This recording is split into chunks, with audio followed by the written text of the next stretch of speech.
चलो कंटिन्यू करें business communication chapter number 8।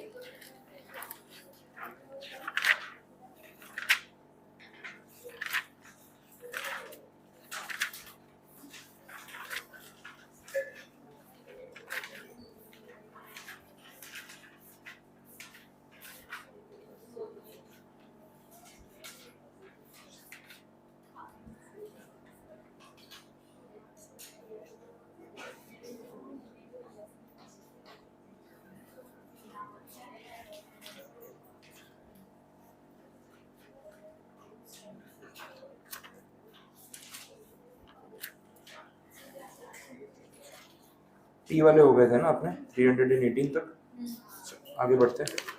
हाँ चलो अब ध्यान देना, 319 से कंटिन्यू कर रहे हैं। जो नेक्स्ट टर्म है दैट इज अंडर राइटर। तो सुना है इसके बारे में आपने कभी? Under writing agreement, under writers कौन होते हैं, क्या काम करते हैं, कुछ आइडिया है तो बता दो। हाँ, अंडर राइटर्स क्या करते हैं?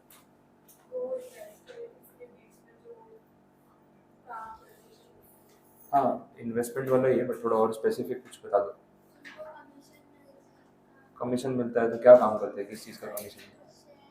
शेयर्स के रिलेटेड होता है। तो एग्जैक्टली वो लोग शेयर्स बेचने का काम करते हैं। इन शॉर्ट ऐसा है, अंडर राइटर्स जो हैं, एक तो शेयर बेचने के लिए सेलिंग एजेंट्स होते हैं, वो अपनी जगह है।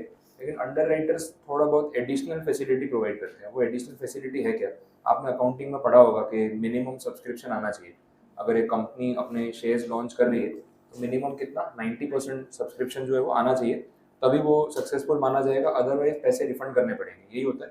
तो 90% की जो एक वो लिमिट है, उसकी वजह से हर कंपनी को ये चीज़ का ध्यान रखना पड़ता है कि यार कुछ भी करके जितने शेयर हम ऑफर करें उसका 90% तो बिक जाने चाहिए। नहीं बिके तो फिर प्रॉब्लम हो जाएगा। मान लो 89% बिक गए तो भी पैसे वापस करने पड़ेंगे सारे। तो इसका एक ऑप्शन है, ये जो एजेंट्स होते हैं जिनको अंडर राइटर्स बोलते हैं, ये लोग कंपनी के साथ कॉन्ट्रैक्ट करते हैं कि आप अपने शेयर्स हमें दे दो, हम पब्लिक को शेयर बेचेंगे और मैक्सिमम ट्राई करेंगे कि शेयर बिक जाए, क्योंकि हमारी भी गुडविल है, हमारे क्लाइंट्स हैं, हम उनको अगर रेफर करेंगे तो खरीदेंगे। अच्छा, अगर कोई शेयर नहीं बिके तो बाकी के हम रख लेंगे। तो आपका वो 90% का जो क्राइटेरिया है वो तो पूरा हो ही जाएगा। मान लो 85% बिके ना, बाकी का 5% हम रख लेंगे, अब वो टेंशन मत लो। हो सकता है पूरा 100% ही हम रख लें, जितने पब्लिक को बिक गए ठीक है, बाकी के हमारे। तो इससे कंपनी सिक्योर हो जाती है कि अपना मिनिमम सब्सक्रिप्शन वाला प्रॉब्लम नहीं आने वाला। इसके बदले वो जो अंडर राइटर है वो क्या कमीशन चार्ज करता है, उसको अपने क्या बोलेंगे, that is under writing commission.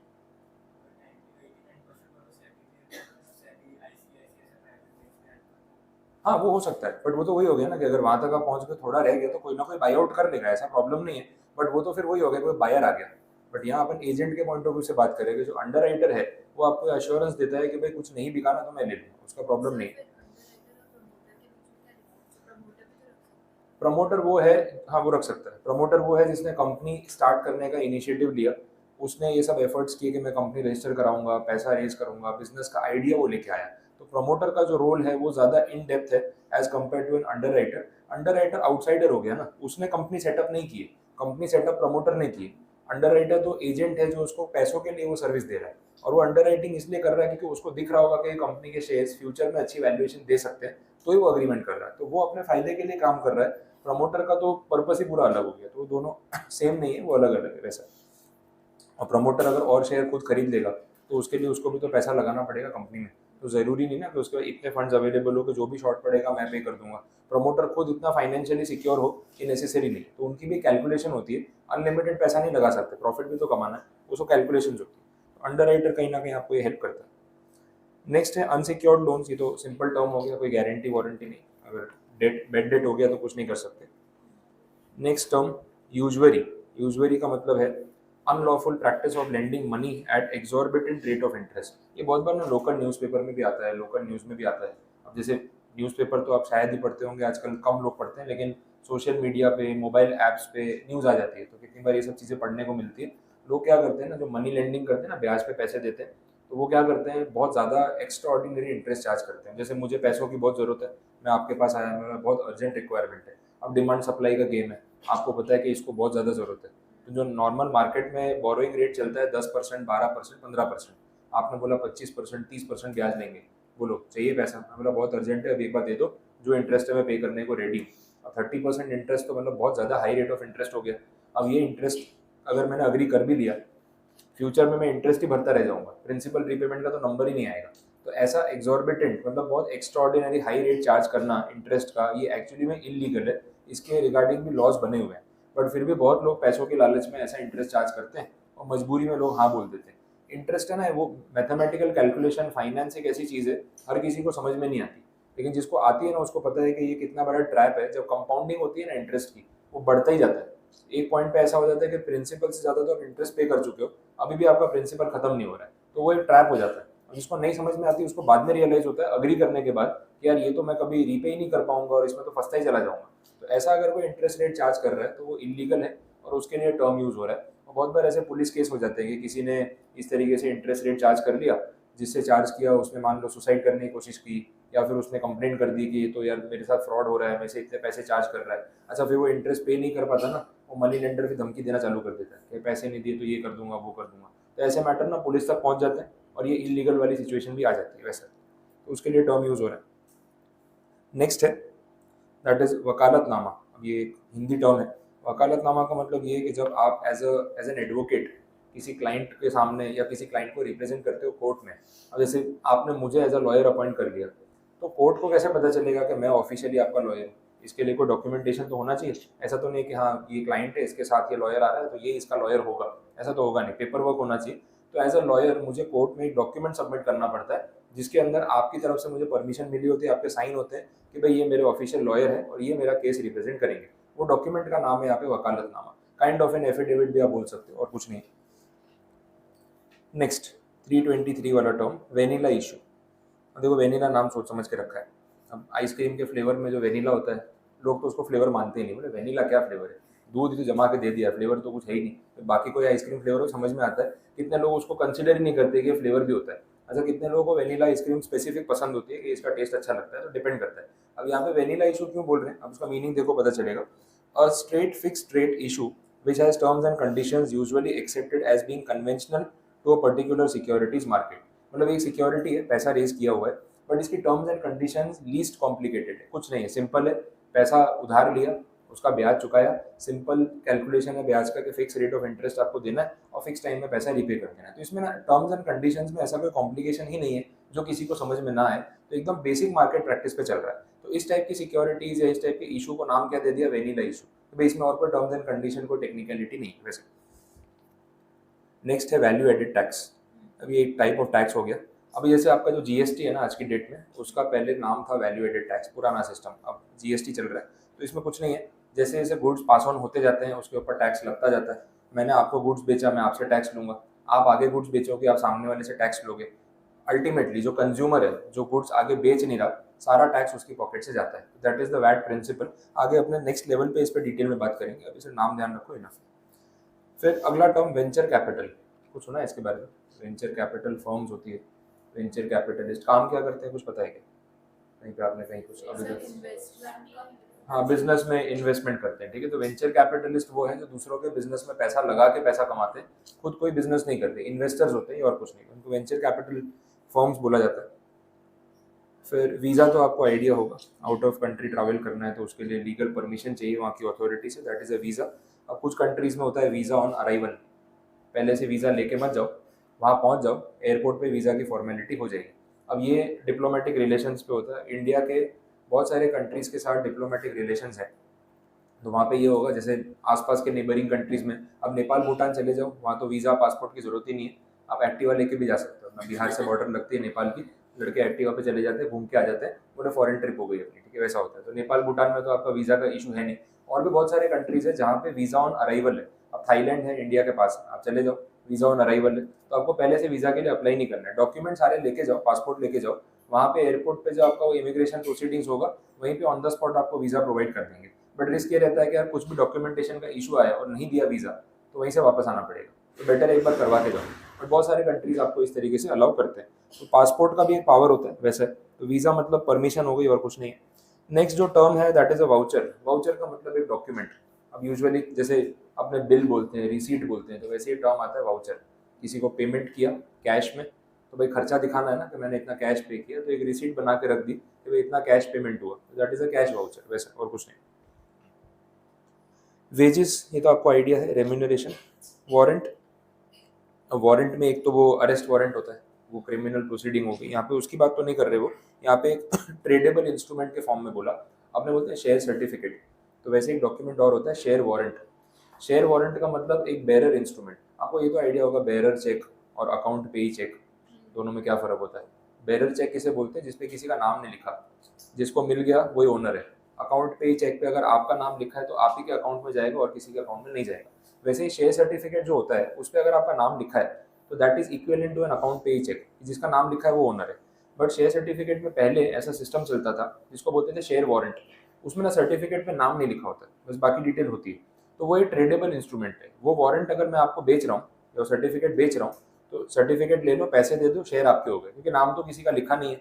तो जो लोग स्टॉक मार्केट में ट्रेडिंग करते हैं उनको ना शेयर वारंट ज़्यादा कन्वीनियंट होता है, क्योंकि किसी का नाम नहीं ना तो इजीली पास ऑन हो सकता है। और ये अगर शेयर सर्टिफिकेट हो तो बार बार कंपनी में जाकर नाम चेंज कराना पड़ेगा, उसमें टाइम लग जाता है। तो ये वारंट की बात हो रही है। अब आजकल ये वारंट भी आउटडेटेड हो गया, बिकॉज डीमैट वाले में तो ये फर्क पड़ता ही नहीं है, आप ऑनलाइन ट्रेडिंग कर रहे हो। तो ये चीज़ें ऑन पेपर अभी भी क्यों लिखी हुई है ये सब, बिकॉज कहीं ना कहीं शेयर सर्टिफिकेट फिजिकली आज भी एग्जिस्ट करता है, पूरा कंप्लीटली खत्म नहीं हुआ है। जिस दिन कंप्लीटली खत्म हो जाएगा टर्म्स की नीड नहीं रहेगी, लेकिन तब तक पढ़ना पड़ेगा। वारंट, फिर उसके वारंटी, वारंटी तो आपको पता है, प्रोडक्ट वारंटी जो आपको मिलती है वो। वॉचडॉग, वॉचडॉग एक ऐसा टर्म है जो इसलिए बोला जाता है कि अगर किसी को आपने उस पर्पज से अपॉइंट किया हो कि आपको नज़र रखनी है, आपको ध्यान रखना है कि बाकी लोग ठीक से काम कर रहे हैं कि नहीं, तो उसको क्या बोलेंगे, दैट इज अ वॉचडॉग। ये टर्म मैंने आपको यूज़ किया था इंडिपेंडेंट डायरेक्टर में, जब कंपनी लॉ आपने पढ़ रहे थे। इंडिपेंडेंट डायरेक्टर को जब बोर्ड में अपॉइंट करते हैं, उसको अपॉइंट करने का पर्पज़ यही होता है कि भाई वो ध्यान रखे कि बाकी डायरेक्टर्स ठीक से काम कर रहे हैं कि नहीं। वाइंडिंग अप, कंपनी को बंद करने का प्रोसेस, लिक्विडेशन, असेट्स को बेचो, पैसा इकट्ठा करो, सबका पैसा सीक्वेंस में पेमेंट कर दो, बात खत्म हो गई, वाइंडिंग अप। विंडो ड्रेसिंग, अब विंडो ड्रेसिंग में क्या हो रहा है ना, विंडो ड्रेसिंग का मतलब ये है कि यहाँ पे ना आप चीज़ों को ज़्यादा अच्छा दिखा रहे हो, जो जैसा है उससे उसको बेटर दिखा रहे हो। अब ये सब चीज़ें मार्केट में होती रहती है। कितनी कंपनीज होती है जिनको पैसा रेज करना है, ठीक है, तो बैंक से पैसा रेज करना है, इन्वेस्टर से पैसा रेज करना है, शेयर्स इशू करने हैं, तो वो लोग क्या करते हैं, बैलेंस शीट को और ज़्यादा अच्छा दिखाते हैं कि नहीं बहुत कंपनी में बहुत सारा काम है, रेवेन्यू इतना है, पैसे इतने, प्रॉफिट इतना है। अच्छी बैलेंस शीट होगी तो ज़्यादा इन्वेस्टर आएंगे, ज़्यादा वैल्यूएशन देंगे। खराब बैलेंस शीट होगी तो इन्वेस्टमेंट कम मिलेगा। तो विंडो ड्रेसिंग मतलब जो चीज़ जितनी अच्छी है आप उसको उससे ज़्यादा अच्छा प्रेजेंट करके दिखा रहे हो, तो वो एक थोड़ा सा नेगेटिव एस्पेक्ट हो गया, वैसा होना नहीं चाहिए, फ्रॉडुलेंट एक्टिविटी हो गई, ये बोला। 334 वाला भी रहने दो, वो स्टॉक मार्केट वाले टर्म्स में एक साथ देख लेंगे। फिर है वर्किंग कैपिटल। वर्किंग कैपिटल का मतलब आपको बिजनेस चलाने के लिए भी पैसों की जरूरत पड़ती है, that is a working capital. तो ये शॉर्ट टर्म फंडिंग की रिक्वायरमेंट रहती है। एक फिक्स कैपिटल होती है, एक वर्किंग कैपिटल होती है। फिक्स कैपिटल में जो असेट में पैसा इन्वेस्ट हो गया, one time capital expenditure. Working capital मतलब day to day business activities के लिए जो आपको पैसा हाथ में चाहिए वो। राइटिंग ऑफ, ये तो वो लॉसेस को राइट ऑफ करना, या डेट हो गया, बेड डेट हो गया, उसको बुक से हटा देना, प्रॉफिट के सामने सेटल कर देना। लास्ट टर्म है इसका, that is called zero coupon bond. ये कहीं पढ़ा होगा आपने, कुछ आइडिया, जीरो कूपन बॉन्ड। तो जीरो कूपन का मतलब क्या होता है कि ऐसे बॉन्ड्स जो आपने खरीदे डिस्काउंट पे, लेकिन रिडेम्पशन होगा पार पे, जो डिफरेंस है वो आपका गेन है। और जब तक आप वो बॉन्ड होल्ड करोगे तब तक आपको उसके कोई कूपन, कोई इंटरेस्ट, कोई डिविडेंड कुछ नहीं मिलेगा। तो इसलिए जीरो कूपन, जीरो कूपन मतलब जीरो इंटरेस्ट, इंटरेस्ट नहीं देंगे। लेकिन 100 रुपये का बॉन्ड है, आपको इशू किया 85 रुपीज़ पे और रिडेम्शन होगा 100 पे, तो जो डिफरेंस का 15 रुपीज़ है वही आपकी इनकम है। इन बिटवीन हमको इंटरेस्ट नहीं पे करने वाले, तो ऐसे बॉन्ड्स को अपने क्या बोलेंगे, जीरो कूपन बॉन्ड्स। ठीक है, सिंपल टर्म हो गया। चलो, तो ये सारी चीज़ें कंप्लीट। अब अपने जो स्टॉक मार्केट वाले टर्म्स बाकी है, स्टार्टिंग से देख लेते हैं क्या है। तो जो एक साथ रिलेट होते जा रहे हैं वो बताते जाता हूँ, खत्म हो गया।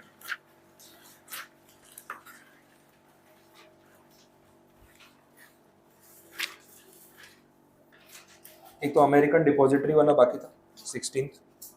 अब ये American depository, global depository, Indian depository, दो तीन टर्म्स है, साथ में बता देता हूँ उसमें होता क्या है। अब ये टर्म अगेन तब काम आता है जब इंडियन कंपनी, एक एग्जांपल लेते हैं कि भाई सपोज इंडिया में एक कंपनी है और यूएस के एक सिटीजन को या फ्रांस के एक सिटीजन को इंडिया में उस कंपनी के स्टॉक्स में इन्वेस्ट करना है, या वाइस वर्सा, आपको यहाँ से यूएस में फेसबुक या गूगल के स्टॉक में इन्वेस्ट करना है। अब सिचुएशन ये हो जाती है कि यार इंडियन कंपनी को वो फॉरेन रेसिडेंट जानता नहीं, वो अगर इन्वेस्ट करना भी चाहता है कि चलो नाम सुना है, गूगल पे सर्च कर लिया, सारी इन्फॉर्मेशन है, बट कहीं ना ट्रस्ट फैक्टर आ जाता है। एक पॉइंट ये है कि वो फॉरेन इन्वेस्टर इंडिया की कोई mid size, small size company में शेयर खरीदने के लिए पैसा ट्रांसफर कर दे और इंडियन कंपनी उसको शेयर अलॉट ना करे, उसके फ्रॉड हो जाए तो कहाँ जाएगा वो? तो उसको भी टेंशन रहेगा ना कि यार मैं पैसा दे तो रहा हूँ, सर्टिफिकेट नहीं आया तो क्या करूँगा। तो मुझे भरोसा नहीं है, इन्वेस्टमेंट करना है लेकिन पैसों का रिस्क है तो वो नहीं ले सकते। अब ऐसे सिचुएशन में क्या होगा, इंडियन कंपनी को फॉरेन इन्वेस्टमेंट नहीं मिलेगी, फॉरेन इन्वेस्टर को हमेशा डर रहेगा कि मैं इन्वेस्ट करूं या ना करूं, और अगर ऐसा होगा तो कुछ फ्रॉडुलेंट कंपनीज भी मार्केट में होंगी जो पैसा लेने के बाद शेयर सर्टिफिकेट ना भेजे, तो उससे क्या होगा ना, लोगों का भरोसा नहीं रहेगा कि दूसरे कंट्री में इन्वेस्ट नहीं करना, तो फिर ग्लोबलाइजेशन कैसे होगा। तो इस चीज़ के लिए एक सिस्टम निकालना, बोले काम करते हैं ना, ट्रस्ट फैक्टर का ही तो प्रॉब्लम है, इंटरमीडियरीज अपॉइंट कर देते हैं। इंडियन कंपनी की जो इंडियन बैंक होगी जिसके साथ वो ट्रांजेक्शन करती है, वो इंडियन बैंक उसकी एजेंट बन जाएगी, और सामने जो फॉरेन इन्वेस्टर होगा उसका भी तो पैसा बैंक अकाउंट से ट्रांसफर होना था, तो उसकी बैंक उसकी एजेंट बन जाएगी।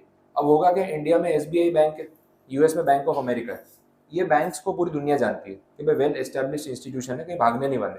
तो अब ट्रांजेक्शन जो है ना वो इंडियन कंपनी और वो यूएस के सिटीजन के बीच में नहीं हो रहा, एसबीआई बैंक और बैंक ऑफ अमेरिका के बीच में हो रहा है। बोले हम तो आपस में बात कर लेते हैं, आप लोग टेंशन मत लो, तो फ्रॉड होने का चांस नहीं रहेगा। अब बीच में इंटरमीडियरी है, अब इंटरमीडियरी क्या कर रहा है, बैंक ऑफ अमेरिका एसबीआई को बोलती है कि मैं यहाँ से पैसा मंगवा लेता हूँ, आपको पैसा मिल जाएगा, ये श्योरिटी है, आप इंडियन कंपनी से शेयर सर्टिफिकेट इशू करवा लो। तो एसबीआई बोलती है ठीक है हम सर्टिफिकेट इशू कराते हैं, आप पैसे ट्रांसफर कर दो। अब दो बैंकिंग एंटिटीज काम कर रही है तो वहाँ फ्रॉड नहीं होने वाला। अब एसबीआई में पैसे आ गए, कंपनी से सर्टिफिकेट आ गया, अच्छा एसबीआई ये बोलती है कि ये सर्टिफिकेट जो है इंडियन रूल्स के हिसाब से हम सर्टिफिकेट वहाँ पास ऑन नहीं कर सकते, बट इसके बदले हम आपको एक रिसीट दे सकते हैं। रिसीट का मतलब क्या होता है, एक एविडेंस, एक प्रूफ कि सर्टिफिकेट इशू हो गया है। तो इंडियन कंपनी का शेयर सर्टिफिकेट रहेगा एसबीआई के पास इंडिया में, वो वहाँ पे कोरियर करने की जरूरत नहीं है, लेकिन एसबीआई एक रिसीट इशू करेगी कि हमारे पास सर्टिफिकेट है, आप टेंशन मत लो, और ये रिसीट इसका प्रूफ है, वो कोरियर कर देंगे वहाँ पे।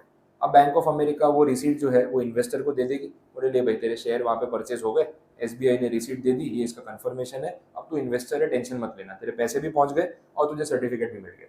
तो शेयर सर्टिफिकेट के बदले ये जो डॉक्यूमेंट मिला इसको अपने क्या बोलते हैं, डिपॉजिटरी रिसीट। अब ये कौन इशू करता है उसके ऊपर है, अमेरिकन कंपनी इशू करे तो American depository receipt, Indian company issue करे तो इंडियन डिपॉजिटरी रिसीट, और यही अगर कोई और कंपनी इशू करे तो उसको बोलते हैं ग्लोबल डिपॉजिटरी रिसीट। तो ऐसे अलग अलग नाम होते हैं, एडीआर, जीडीआर एंड आईडीआर, तो ये सारे टर्म्स यहाँ पे कवर हो जाते हैं। तो एक तो ये अमेरिकन डिपॉजिटरी तो आपको पता चल गया, वैसे आगे ग्लोबल डिपॉजिटरी वाला भी एक टर्म पेंडिंग था आपका, देख लो, तो साथ में कवर कर दिया मैंने, उसको भी टिक मार्क कर लो कि हो चुका है।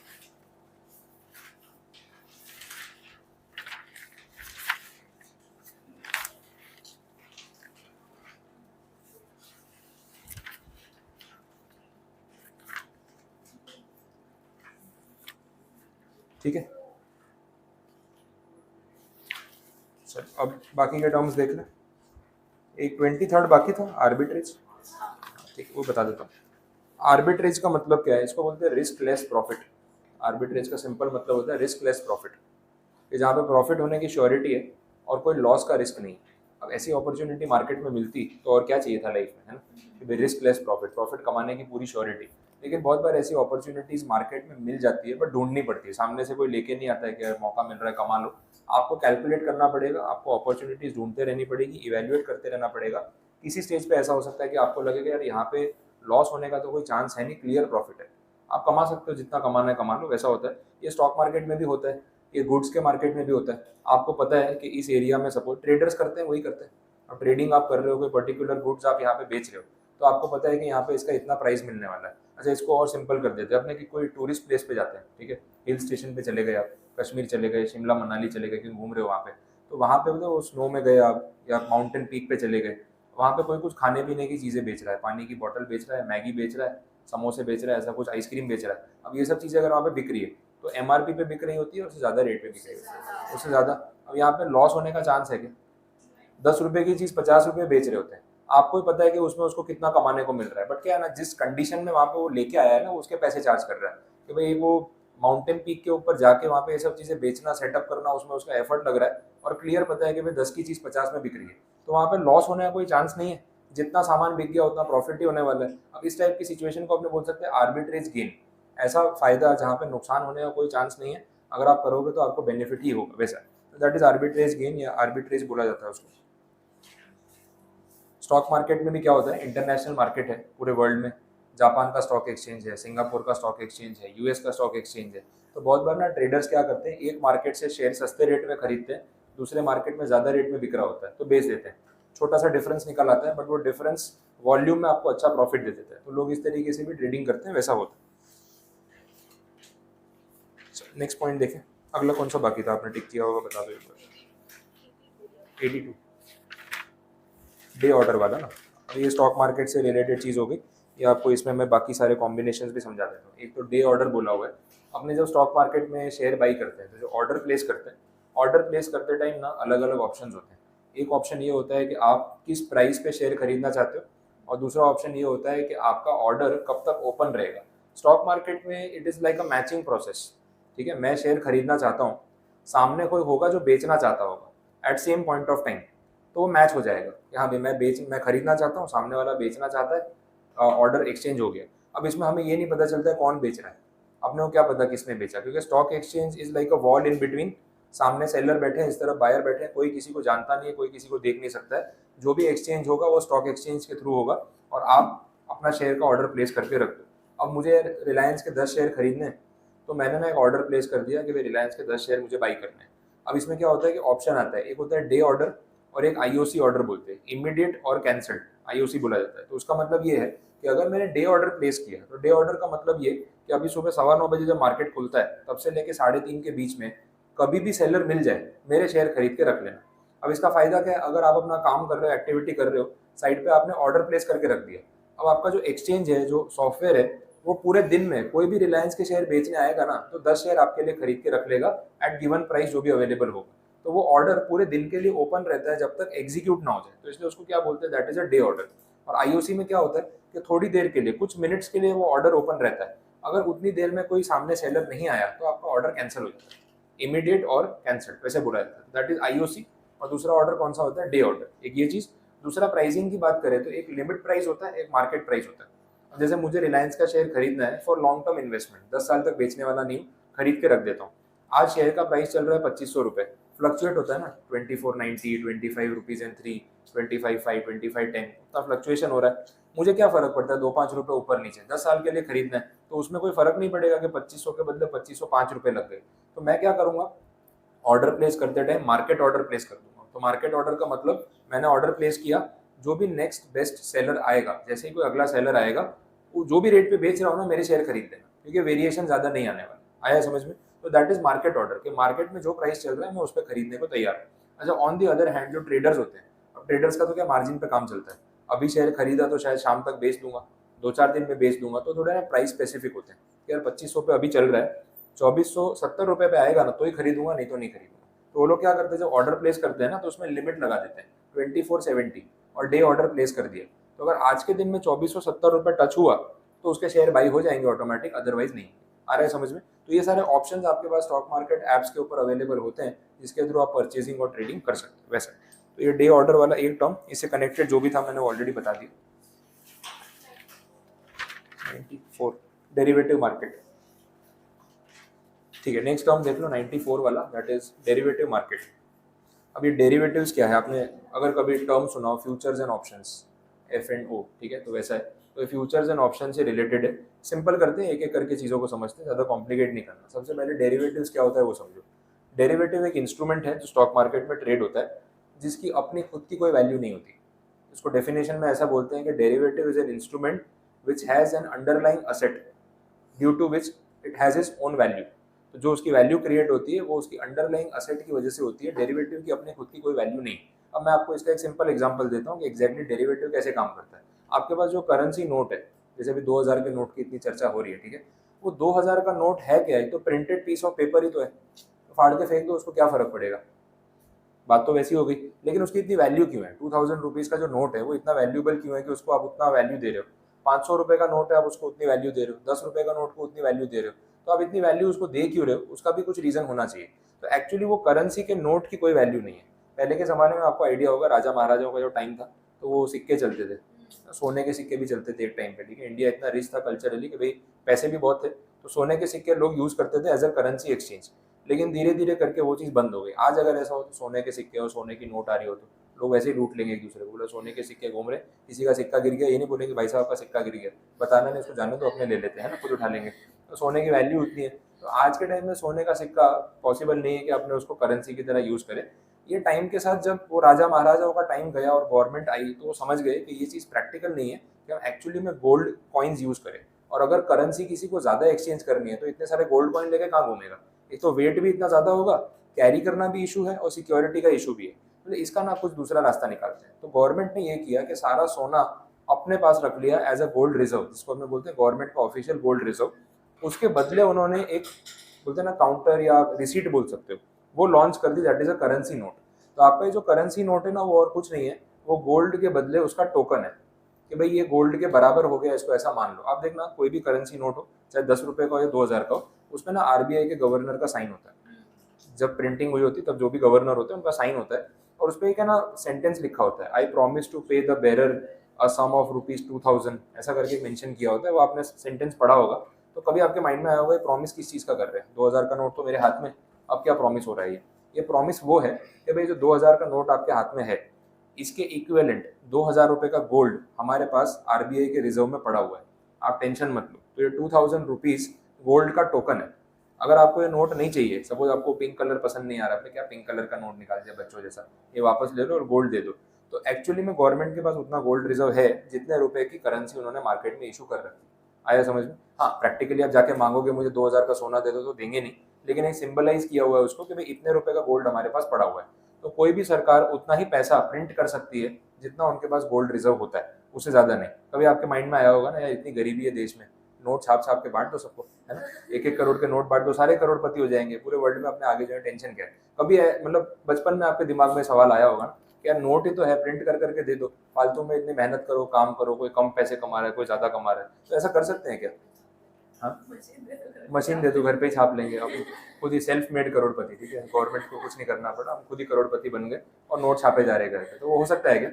अब ऐसा क्यों अलाउ नहीं कर रहे? उसका रीजन वही है कि अगर आपने ऐसे अन कैलकुलेटेड वे में नोट प्रिंट करके मार्केट में सर्कुलेट कर दिए, अच्छा ऐसा नहीं है कि अपन ने सिर्फ सोचा बचपन में, ऐसे बचपने में, कुछ कंट्रीज ने ऐसा इम्प्लीमेंट भी किया सच में। हाँ, एक जिम्बाब्वे ने किया हुआ है, एक अर्जेंटीना ने किया हुआ है, ये 2 कंट्रीज आप गूगल पे सर्च करना पूरी हिस्ट्री मिलेगी।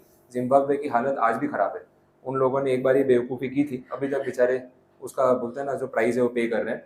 जिम्बाब्वे में गवर्नमेंट ने यही किया, जितना उनके पास गोल्ड रिजर्व था उससे ज़्यादा नोट प्रिंट कर करके मार्केट में सर्कुलेट कर दिए। बोले यार इकोनॉमी बहुत खराब चल रही है, गरीब है लोग, गरीबी कैसे मिटाए, सबको अमीर बना दो, समझ आया?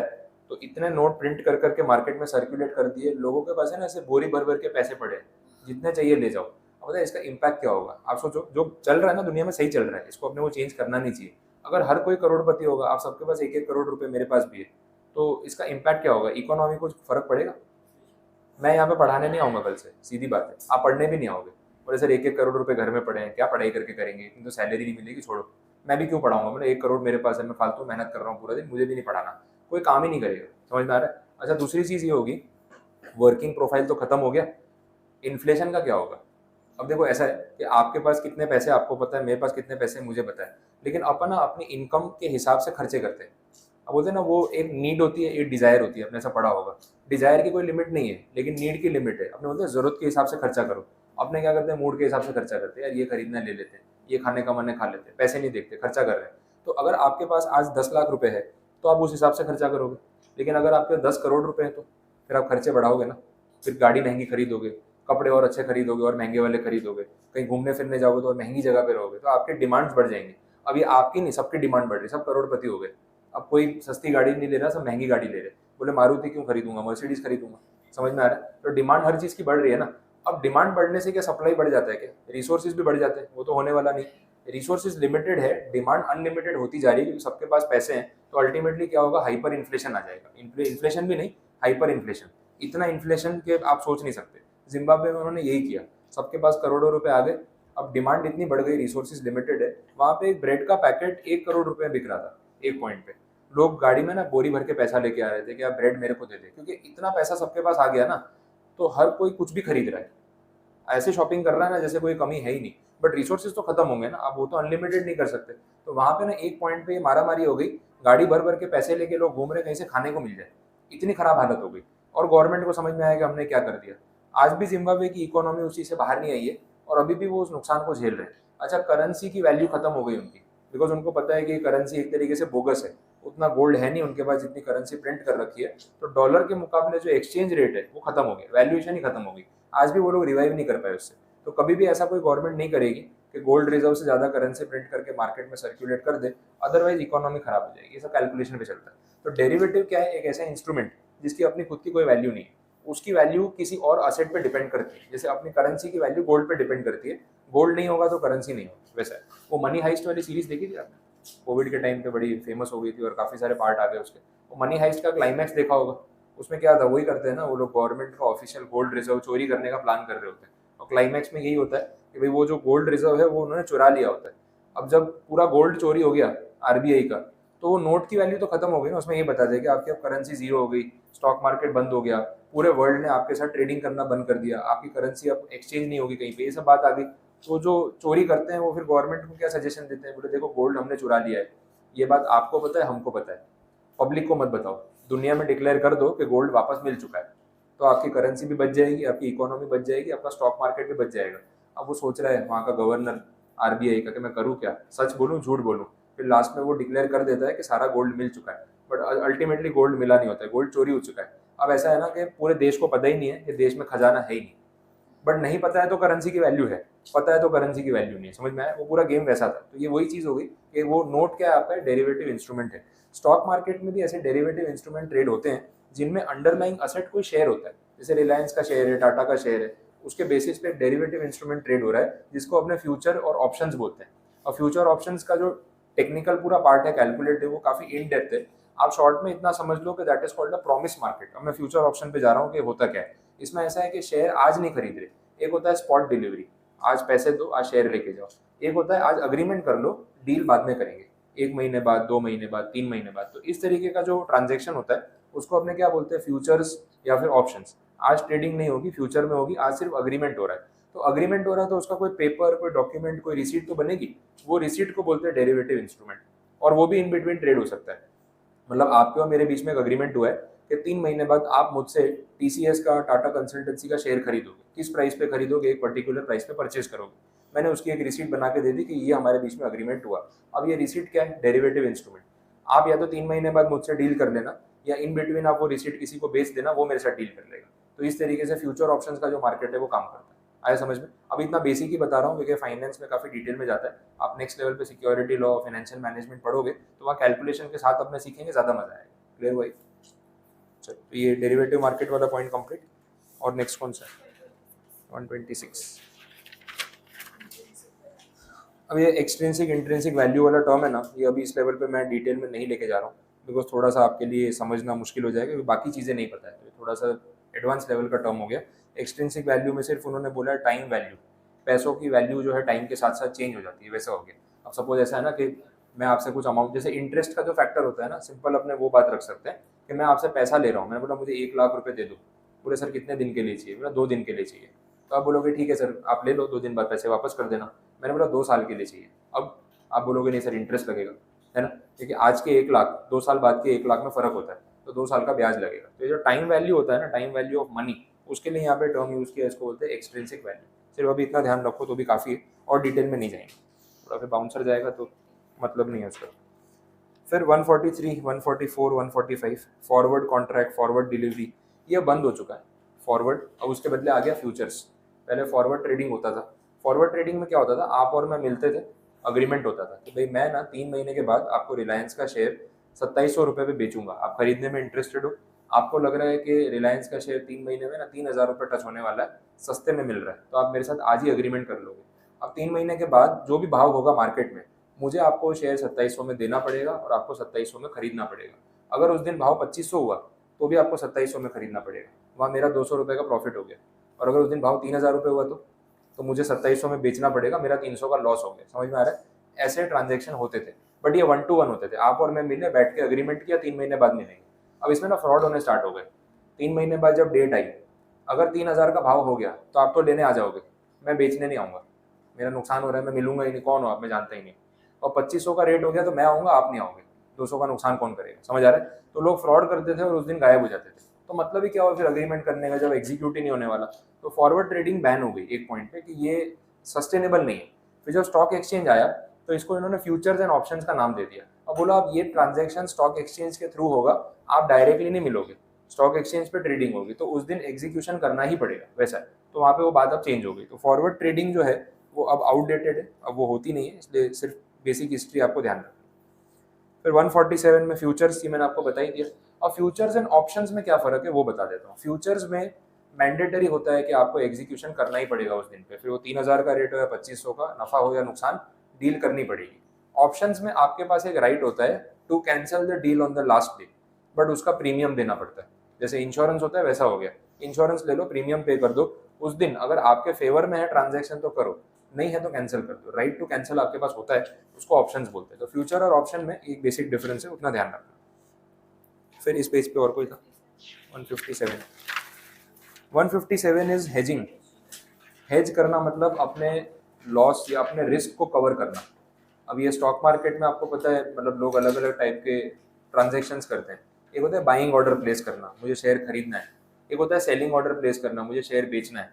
फ्यूचर्स एंड ऑप्शंस में लोग दोनों साइड ट्रेडिंग करते हैं। हेजिंग का मतलब क्या है, अगर एक ट्रांजेक्शन में नुकसान हो गया तो दूसरे में फायदा कर लूंगा, सेटल हो जाएगा, उस टाइप का बैकअप रखना। तो that backup is called hedging, कि एक ट्रांजेक्शन के रिस्क को कवर करने के लिए मैंने दूसरा ऑर्डर प्लेस करके रखा है। अगर इसमें नुकसान हुआ ना तो वो वाला ऑर्डर एग्जीक्यूट करके वहां से कमा लूंगा, अगर यहाँ प्रॉफिट हो गया तो वो ऑर्डर कैंसिल कर दूंगा। अपने आप को सेव करना, दैट इज हेजिंग। हेजिंग का मतलब ये नहीं है कि जीरो लॉस, हेजिंग का मतलब है लिमिटेड लॉस। अगर लॉस हुआ तो इससे ज्यादा नहीं होगा, पहले से कैलकुलेट कर सकते हैं, तो लोग हेजिंग वाले ट्रांजेक्शन्स करते हैं। तो ये फ्यूचर्स एंड ऑप्शन मार्केट में जो खेलते रहते हैं ना, उसमें स्ट्रैटेजीज होती है।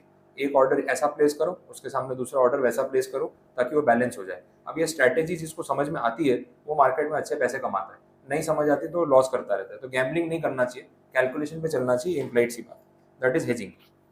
फिर next 201 manifest. Manifest custom law से रिलेटेड टर्म है, एक्चुअली स्टॉक मार्केट का नहीं है वो। मैनिफेस्ट का मतलब ये है कि जब कोई इंडिया के बाहर से कुछ सामान इंपोर्ट हो रहा है, शिप के ऊपर सामान आ रहा है, तो जो शिप का कैप्टन होता है उसकी रिस्पॉन्सिबिलिटी होती है कि कस्टम अथॉरिटी को एक डॉक्यूमेंट सबमिट करे और उसमें ये बताए कि उसकी शिप पे कौन से कंटेनर में किसका क्या सामान आ रहा है, डिटेल देनी पड़ती है। तो the document is called manifest, बस इतना पॉइंट है, उससे ज़्यादा उसमें कुछ नहीं। Next 202 market lot. Market lot में ऐसा है कि जब आप स्टॉक मार्केट में शेयर्स परचेज करते हो, स्पेशली आईपीओ में और फ्यूचर्स ऑप्शंस में, बाकी अदरवाइज नहीं, तो आप है ना एक शेयर परचेज नहीं कर सकते, आपको एक लॉट खरीदना पड़ता है। जैसे आईपीओ में लोग पैसे लगाते हैं तो उसमें क्या होता है, जो रिटेल इन्वेस्टर्स है अपने जैसे, मिनिमम 15,000 रुपीज़ का लॉट साइज होता है और मैक्सिमम 2 लाख रुपीज़। तो अगर मान लो जोमेटो कंपनी ने अपना आईपीओ निकाला था, एलआईसी का आईपीओ आया, पेटीएम का आईपीओ आया, तो आप ऐसा नहीं कर सकते कि मुझे पेटीएम का एक शेयर खरीदना है, 2,000 रुपये का एक शेयर का, तो आप एक शेयर खरीद नहीं सकते, आपको मिनिमम 15,000 या उसके मल्टीपल्स में इन्वेस्ट करना पड़ेगा। अब 2,000 रुपये के हिसाब से आपके 7 शेयर आ जाएंगे 14,000 के आसपास, तो आपको मिनिमम 7 शेयर्स का एक लॉट खरीदना पड़ेगा, मतलब बल्क में परचेज करना पड़ेगा, वैसा होता है। ये चीज़ फ्यूचर ऑप्शंस में अपने इन्वेस्ट करते हैं वहाँ पे भी सेम होता है। एक इंस्ट्रूमेंट के अंदर मल्टीपल शेयर्स का एक पूरा लॉट होता है, तो या तो 100 शेयर एक साथ खरीदो या मत खरीदो, आपके पास ऑप्शन नहीं कि आप एक शेयर खरीदो। लेकिन नॉर्मल मार्केट में जो अपने सेल परचेज करते हैं वहाँ आप किसी भी कंपनी का एक शेयर भी खरीद सकते हो, चाहे वो 2 रुपये का क्यों ना हो। लेकिन आईपीओ में, फ्यूचर्स एंड ऑप्शंस में लॉट परचेज करना पड़ता है, तो उसको बोलते हैं market lot. 204 mediation. Mediation again stock market का टर्म नहीं है, ये कोर्ट वाला मैटर है। मीडिएशन काउंसिल होती है, ये एक अथॉरिटी है। अब जैसे ये कहाँ रिलेट होता है वो समझ लो, फैमिली डिस्प्यूट्स होते हैं उसके लिए फैमिली कोर्ट बनी होती है। हस्बैंड वाइफ का मैटर, डॉटर इन लॉ और इन लॉज का मैटर, भाई भाई का झगड़ा, फादर एंड सन का प्रॉपर्टी डिस्प्यूट, ये सब बहुत मैटर होते हैं। तो ऐसे सब झगड़े कहाँ पे जाते हैं, फैमिली कोर्ट में। और फैमिली कोर्ट में ये सब डिस्प्यूट जाने से पहले ये काउंसिल के पास जाते हैं, इसको बोलते हैं मीडिएशन काउंसिल। मीडिएशन का मतलब ही होता है बीच बचाव करना, दोनों पार्टीज की बात सुन के उनको समझा बुझा के सेटलमेंट कराना, that is mediation. This mediation is not mandatory, आपको मीडिएशन काउंसिल में पहले भेजेंगे। जैसे हस्बैंड वाइफ का डिस्प्यूट है सपोज, ठीक है, तो वो डिस्प्यूट शायद कोई छोटे से मैटर पे होगा, बट ऐसे मैटर ना अननेसेसरी बढ़ जाते हैं। फिर क्या होता है, नहीं नहीं कोर्ट में केस फाइल करेंगे, वो मैटर खिंचता जाएगा। आप मैटर सुनोगे लगे यार ये कौन सा झगड़ा करने का मैटर है, बट अब वो दोनों का दिमाग अभी ऐसी सिचुएशन में ना कि सुनने वाले नहीं है, तो झगड़ा बढ़ता जाएगा। तो ऐसे मैटर को ना मीडिएशन काउंसिल में दोनों पार्टीज को अलग अलग बिठा के सुनते हैं, फिर उनको सॉल्यूशंस देते हैं कि आप ऐसा करो वैसा करो, ये मत करो वो मत करो करके सेटल कराने की कोशिश करते हैं। अब सेटलमेंट हो गया, झगड़ा खत्म हो गया, डिस्प्यूट सॉर्ट हो गया, तो वो लोग फिर फैमिली कोर्ट से केस वापस ले लेते हैं। तो इसका फायदा ये होता है कि फैमिली कोर्ट के पेंडिंग केसेस कम हो जाते हैं और जो डिस्प्यूट है वो शांति से खत्म हो जाता है। तो मीडिएशन काउंसिल ये बीच बचाव करने का काम करती है। अच्छा, मीडिएशन काउंसिल का कोई फैसला मानना मैंडेटरी नहीं होता है, ये तो समझाने की कोशिश कर रहे हैं। अब वो लोग बोले नहीं हम तो नहीं मानेंगे, कोर्ट में जाके सेटलमेंट होगा, तो एक पॉइंट के बाद मीडिएशन काउंसिल कुछ नहीं कर सकती, वो अपना स्टेटमेंट दे देती है कि भाई कोर्ट में केस फॉरवर्ड कर दो, हमारे से सेटलमेंट हो नहीं पाया। बट मीडिएशन काउंसिल पे बहुत प्रेशर होता है कोर्ट की तरफ से कि तुम लोग ये फालतू के मैटर हमारे तक मत आने देना, तुम्हारे भी पॉइंट्स कटेंगे उसमें। तो जो मीडिएटर बैठा है ना उसके ऊपर भी चैलेंज होता है कि यार कैसे भी करके इनको मनाना पड़ेगा, नहीं माने और झगड़ा कोर्ट तक गया ना तो हमारा वहाँ पे नेगेटिव दिखेगा, हम काम नहीं कर रहे ठीक से, तो वो हमारे करियर के लिए अच्छा नहीं। तो उनके ऊपर एक प्रेशर रहता है कि यार मैटर सॉर्ट आउट कराना है, तो बहुत ट्राई करते हैं कि यार समझा बुझा के कुछ सॉल्यूशन निकाल के केस को खत्म करें ताकि कोर्ट का पेंडिंग केस कम हो जाए। तो दैट इज मीडिएशन, ठीक है। तो ये सब तरीके होते हैं। 227 ऑप्शंस वो मैंने बता दिया, फ्यूचर्स एंड ऑप्शंस वो साथ में कवर हो गया। 241 हाँ, ये जो टर्म है पिग और एक पीछे भी टर्म आया था वुल्फ, है ना, ये स्टॉक मार्केट में ये सब जानवरों वाले टर्म ही लोग यूज करते हैं। Bull market, bear market, pig, wolf, ठीक है। तो जो भी जानवर मिले ना कहीं लिंक कर दिया इन्होंने। तो बेयर मार्केट बोलते हैं, बुल मार्केट बोलते हैं, तो आइडिया होगा। बुल मार्केट मतलब जब मार्केट बहुत बढ़ रहा है, पैसे बढ़ रहे हैं, प्रॉफिट हो रहे हैं, वैसा है। बेयर मार्केट में जब मार्केट नीचे जा रहा है तो उसको बेयर मार्केट बोलते हैं, ठीक है, कि नुकसान हो रहा है, मंदी चल रही है, वैसा हो गया। अब ये पिग और वुल्फ जो है ना, ये जो स्टॉक मार्केट में बुल गैंग और बेयर गैंग वाले लड़ते रहते हैं ना, ये वो होता है कि भाई जिसका नुकसान हो गया है वो पिग है, ट्रेडर लॉस करके बैठा है, जिसने नुकसान किया जो कमा के गया उसको वुल्फ बोल रहे हैं, वैसा है। तो जो भी एनिमल का नाम यूज कर रहे हैं ना उसकी जो एक साइकोलॉजी है, उसकी जो है कैरेक्टरिस्टिक है ना, उसके हिसाब से नाम लिंक किया हुआ है, तो वैसे रखा है। तो पिग में देखो वही बोला है, operators who get killed by speculators. Operators मतलब वो जो स्टॉक्स मैनेज कर रहे हैं, ट्रेड कर रहे हैं। स्पेक्यूलेटर्स अगेन गैम्बलिंग ही कर रहे हैं मार्केट में। तो दो बोलते हैं जीरो सम गेम है मार्केट, एक कमा रहा है तो एक नुकसान कर रहा है। आज आपने अगर 10,000 रुपए का लॉस कर दिया मार्केट में तो सामने किसी ने 10,000 कमाया भी है, वैसा हो गया। तो जो कमा के ले गया वो वुल्फ है, जिसका नुकसान हो गया वो पिग है, वैसे नाम रखा है, ठीक है। ये दो टर्म हो गए। 242 प्लेसिंग, ये मैंने आपको बता दिया, प्लेसिंग एंड ऑर्डर, शेयर्स खरीदने के लिए ऑर्डर प्लेस करना, सिंपल टर्म। 248 पोर्टफोलियो, देखो पोर्टफोलियो बड़ा सिंपल टर्म है, स्टॉक मार्केट वाली चीज़ हो गई। आप अगर शेयर मार्केट में इन्वेस्ट करते हो तो क्या आप एक ही कंपनी के शेयर खरीदते रहोगे लाइफ टाइम तक, या अलग अलग कंपनी के शेयर खरीदोगे? आप अपना रिस्क डिवाइड करने की कोशिश करोगे, कुछ सरकारी कंपनी, कुछ प्राइवेट कंपनी, कुछ छोटी कंपनी, कुछ बड़ी कंपनी, वैसे ही होगा। कोई ऑटोमोबाइल वाली कंपनी, कोई एनर्जी वाली कंपनी, कोई बैंकिंग कंपनी, आप डाइवर्सिफाई करोगे। तो ये जो आपने इतने सारे शेयर्स खरीदे उसका जो बास्केट बन गया, that is called a portfolio of securities. वैसे तो पोर्टफोलियो मतलब जहाँ पे मल्टीपल टाइप ऑफ सिक्योरिटीज आपने खरीद के रखी है और उसका एक बास्केट बन चुका है, तो that is a portfolio. Mutual fund वाले जो इन्वेस्टमेंट करते हैं ना, आपका पैसा वो अलग अलग सिक्योरिटीज में इन्वेस्ट करते हैं, ठीक है, तो that is a portfolio of securities, वैसे बोला जाता है। 250 is price band. Price band का मतलब एक रेंज जिसके अंदर शेयर ट्रेड कर रहा है, मिनिमम इतना प्राइस, मैक्सिमम इतना प्राइस। तो बैंड का मतलब रेंज होती है और कुछ नहीं है। आईपीओ के टाइम पे भी ये टर्म आता है। फिर प्राइस रिगिंग बोला था 251। प्राइस रिगिंग का मतलब है मैनिपुलेशन। स्टॉक मार्केट में जो सेटिंग चलती है ना, मैनिपुलेशन ही होता है काफ़ी बार, बहुत सारी कंपनीज में तो ऐसा गेम हो जाता है ना, होने के बाद जब समझ में आता है तो लगता है यार कौन खेल गया पता ही नहीं चला। ऐसा होता है सच में। मैं उस दिन एक स्मॉल कैप कंपनी थी, ये मनी कंट्रोल पर वेबसाइट्स पे पूरा डेटा दिखता है, तो आप उसमें देख सकते हो कि उस कंपनी के शेयर्स कितने हैं जो मार्केट में ट्रेड हो रहे हैं। तो पूरी मतलब शेयर बहुत छोटी कंपनी थी, मैंने उसके फिर फाइनेंशियल्स देखे, प्रॉफिट लॉस कुछ नहीं है, बैलेंस शीट में असेट भी हार्डली कुछ है, सब जीरो जीरो चल रहा है, प्रॉफिट 1 रुपया नहीं कमाया कंपनी ने, और शेयर में रोज अपर सर्किट लग रहा है। अपर सर्किट का मतलब क्या होता है कि आज शेयर का भाव बढ़ रहा है तो ना एक लिमिट के बाद ट्रेडिंग रुक जाती है, that is called a circuit और अ लिमिट। पहले सर्किट नहीं था ना, तो एक ही दिन में शेयर का भाव 50% बढ़ गया, 100% बढ़ गया, 60% डाउन हो गया, तो इन्वेस्टर्स के पैसे एक दिन में खत्म हो जाते थे। तो सेबी ने फिर क्या किया, बोले यार ये तो बड़ा ज्यादा स्पेकुलेशन हो जाएगा, तो पब्लिक पैनिक करती है तो बेचना शुरू कर देती है, खरीदना चालू करती है तो रुकती नहीं। अदानी में अभी यही चल रहा था, डेली शेयर गिर रहा है। तो जब ऐसा पैनिक सिचुएशन आएगी ना, तो 1000 का शेयर 10 रुपए का हो जाएगा एक दिन में। तो गवर्नमेंट ने क्या किया, ब्रेक लगा दिया, पूरा सर्किट लगा देते। सर्किट का मतलब इतना परसेंट डेविएशन आने के बाद ट्रेडिंग रोक देंगे। कितनी बार ऐसा होता है 45 मिनट्स 1 आवर के लिए रोक देते हैं, कितनी बार बोले अब कल कल ही स्टार्ट होगा, आज और ट्रेडिंग नहीं होगी क्योंकि लोग पैनिक कर रहे हैं भाई और शेयर गिर जाएगा। तो वो रेशियो रहता है 5%, 10%, 20%, वैसा होता है। तो that is called circuit, upper circuit, lower circuit. अब मैं कंपनी का देख रहा था, उसमें अपर सर्किट लगे जा रहा है 4-5 दिन से, 10 दिन से, तो न्यूज आ रही है कि इसका भाव इतने दिन में डबल हो गया। मैंने ऐसा तो कंपनी क्या कर रही है कि एक दिन में भाव डबल हो गया। तो मैंने देखा कंपनी का टोटल शेयर वॉल्यूम था 8,000 शेयर्स। 8,000 शेयर बहुत छोटा नंबर है, और शेयर था कितने का, 20 रुपये, 50 रुपये, 60 रुपये, 80 रुपये, वो रेंज में ही था। मतलब कोई 5-7 लाख रुपए यूज करके शेयर के भाव को बढ़ाया जा रहा था। अब 8,000 शेयर 50 रुपए के भाव से भी कोई खरीद ले तो 4 लाख रुपए का ही तो इन्वेस्टमेंट हुआ। 4 लाख के शेयर खरीद लिए, 2 दिन से खरीदे जा रहा हूँ, शेयर का भाव बढ़ता जा रहा है। अब जो ये कर रहा होगा उसको देख के मार्केट में न्यूज फैल रही है ना कि 4 दिन में 50% बढ़ गया, 6 दिन में 80% बढ़ गया। अब आपको भी तो लालच आ रहा है यार मैं भी खरीद लेता हूँ, क्या पता 4 दिन में 80% बढ़ जाए। अब वो जिसने ये ऑपरेट किया ना वो देख रहा है कि हाँ अब पब्लिक शेयर खरीद रही है, मैं नहीं खरीद रहा हूँ। अब जैसे ही बढ़ना शुरू होगा मैं बेचना स्टार्ट करूंगा, मेरा प्रॉफिट बुकिंग हो जाएगा, फिर शेयर का जो होता है वो, अब जब शेयर में ट्रेडिंग कम हो जाएगी तो अपने आप नीचे आ जाएगा। तो ऐसी कंपनी जिसकी बैलेंस शीट में कुछ नहीं है, प्रॉफिट जीरो है, कुछ कमाया नहीं लास्ट 2-4 साल में, उसके शेयर अगर 20-20% रोज बढ़ रहे हैं ना, तो वो गारंटी कोई ना कोई ऑपरेट कर रहा है उसको, इतनी कम वॉल्यूम है कि इजीली वो हो सकता है। अब सेबी भी क्या कर रही है उस मामले में पता नहीं, किसी की नजर पड़ रही है कि नहीं, लेकिन जो ट्रैप में फंस गया उसके पैसे डूब गए और ये ऑपरेटर्स कमा के ले गए। तो प्राइस को रिग करना मतलब प्राइस को मैनिपुलेट करना, और ये एक नहीं, लोग मिलके कर रहे होते हैं। अपन सब एक हो जाते हैं कि चलो मिलके प्राइस मैनिपुलेट करते हैं, आप खरीदो मैं खरीदूं, पैसा अपना सबका एक ही है। अपने को देख के जब लोग खरीदेंगे ना, तब अपना कमाई शुरू होगी, फिर हम बेचना शुरू करेंगे। तो अपने सब मिलके प्राइस को मैनिपुलेट कर रहे हैं, that is price rigging. 260 code driven trading. Code driven trading मैंने अभी आपको बोला कि एक पर्टिकुलर प्राइस आएगा तो ही मैं खरीदूंगा, एक पर्टिकुलर प्राइस पे मिलेगा तो ही बेचूंगा, नहीं तो नहीं बेचूंगा। दैट इज कोट ड्रिवन, कि आपने जो कोट किया उसी पे ट्रेड करने में आप इंटरेस्टेड हो, अदरवाइज नहीं। रिकॉर्ड डेट 263 वाला देख लो, रिकॉर्ड डेट। ठीक, रिकॉर्ड डेट का मतलब ये है कि एक पर्टिकुलर रेफरेंस डेट जिस दिन पे कंपनी वाले कैलकुलेशन करते हैं। जैसे अभी आपको लेटेस्ट बता देता हूँ, क्वार्टरली डेटा आता है अप्रैल मई जून, that is first quarter of a financial year. जैसे ही क्वार्टर खत्म होता है, कंपनी अपने रिकॉर्ड्स रिलीज करती है कि हमने इस क्वार्टर में कितना प्रॉफिट किया, कितना टर्नओवर हुआ। फिर कंपनी बोलती है हम डिविडेंड दे रहे हैं, इंटरिम डिविडेंड क्वार्टरली डिक्लेयर करेंगे। अब इंटरिम डिविडेंड के लिए एक रेफरेंस डेट दे दी कि भाई 15 जून रेफरेंस डेट है, रिकॉर्ड डेट है, उस दिन पे जिसके अकाउंट में शेयर्स होंगे उसको डिविडेंड मिलेगा।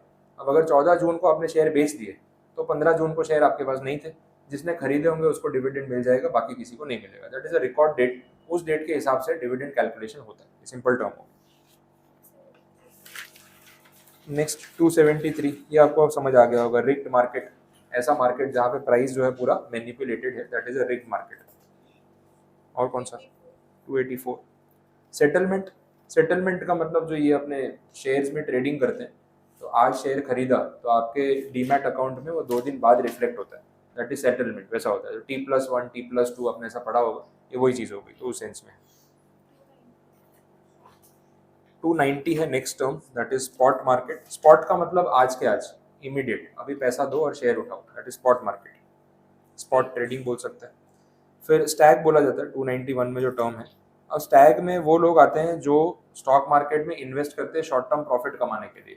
जैसे आईपीओ आता है ना, आईपीओ में क्या होता है कि लोग अप्लाई करते हैं, IPO is like a lottery ticket, सबको नहीं मिलता है। 100 लोग अप्लाई करते हैं, 3 लोगों को अलॉटमेंट होता है, बाकी लोगों के पैसे वापस आ जाते हैं, वैसा हो जाता है। तो आपने आईपीओ में जब पैसा लगाया तो उसकी लिस्टिंग होने में 15 दिन का प्रोसेस होता है। जिस दिन स्टॉक मार्केट पे वो शेयर लिस्ट होता है, उस दिन कितनी डिमांड होती है उस हिसाब से उसका प्राइस फ्लक्चुएट होता है। तो आपने 100 रुपए के रेट से आईपीओ में शेयर लगाया, आपको अलॉट हो गया। जिस दिन मार्केट में लिस्ट हुआ, बहुत हाइप था, सबको खरीदना था, तो मार्केट में ओपन हुआ 150 पे, आपने क्या किया, इमीडिएट शेयर बेचा, 100 का 150 करके बाहर आ गए, समझ आए? तो इस टाइप के जो इन्वेस्टर होते हैं जो शॉर्ट टर्म गेन के लिए आते हैं, उनको अपने यहाँ पे स्टैग बोलते हैं। कुछ लोग होते हैं जो लॉन्ग टर्म होल्डिंग के लिए आते हैं, तो डिपेंड करता है क्या situation. 297 subrogation. Subrogation again stock market से थोड़ा अलग ही टर्म है। अब सिचुएशन समझा देता हूँ यहाँ पे है क्या। ये अपना कंपनी लॉ से रिलेट होता है। कंपनी में डायरेक्टर ने पैसा बोरो किया आउटसाइडर से, और वो बोरोइंग अल्ट्रा वायर्स था। अल्ट्रा वायर्स का मतलब इलीगल, कंपनी के मेमोरेंडम में जो लिखा है, आर्टिकल्स में जो लिखा है उसके बियॉन्ड जाके। बट वो पैसा अगर उसने कंपनी के खर्चे के लिए यूज किया है तो कंपनी को रिस्पॉन्सिबिलिटी उतने अमाउंट की लेनी पड़ेगी। डायरेक्टर ने पैसा बोरो करके अगर पर्सनली यूज कर लिया तो लायबल कौन होगा? डायरेक्टर खुद, रीपे करने के लिए। उसको अपने बोलते हैं lifting of corporate bill, director की पर्सनल लायबिलिटी। लेकिन अगर उसमें से उसने कुछ पैसा कंपनी के खर्चे के लिए यूज किया है तो उतना अमाउंट तो कंपनी को पे बैक करना पड़ेगा टू द मनी लेंडर। तो that process is called subrogation, वैसा, ठीक है। तो ये कंडीशन 300 में स्वैप बोला है। स्वैप मतलब एक्सचेंज करना। तो बहुत बार ऐसा होता है मार्केट में लोग सिक्योरिटीज एक्सचेंज करते हैं कि ये वाली सिक्योरिटी आप मुझे दे दो, उसके सामने मुझसे सिक्योरिटी ले लो। एक्सचेंज और सिक्योरिटीज, इसमें कुछ गेन या लॉस भी हो सकता है, डिपेंड करता है। कौन सा? 334 वुल्फ तो मैंने बता दिया, ठीक है। 334 आपको ऑलरेडी कवर हो चुका है, ठीक है, डन यहाँ तक। तो ये सारे टर्म्स यहाँ पे पैकअप, चैप्टर 8 अपना कंप्लीट। अपना कॉन्स्टिट्यूशन वाला आज भी बाकी रह गया, अब लेट हो गया तो आज नहीं करवाता हूँ, कल का ही रखो। और क्या, आप एमसीक्यू आगे कंटिन्यू करते रहो। 88 एमसीक्यूज और बाकी है उसमें, तो एटलीस्ट 50 और टारगेट कर लेना, 150 तक हो जाए तो कल अपने उतने कंप्लीट कर लेंगे, और पूरे हो जाए तो बहुत अच्छा है। ठीक है, कल फिर नया चैप्टर स्टार्ट करते हैं और कॉन्स्टिट्यूशन कल पहले एमसीक्यू करा दूंगा कॉन्स्टिट्यूशन के, तो पैकअप हो जाएगा फिर नया चैप्टर।